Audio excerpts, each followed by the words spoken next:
No, I tend to wholly agree. So this is where my head goes as a clinician and as a researcher second.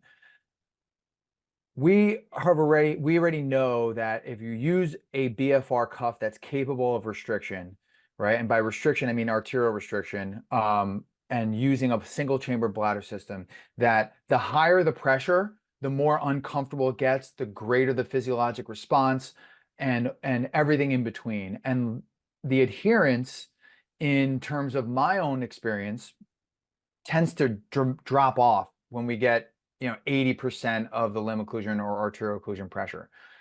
And so where my head goes is that if you look at some of the research that looks at, does intramuscular occlusion of the small microcapillaries within the muscle, where does that happen in the relative percent of 1 rep max?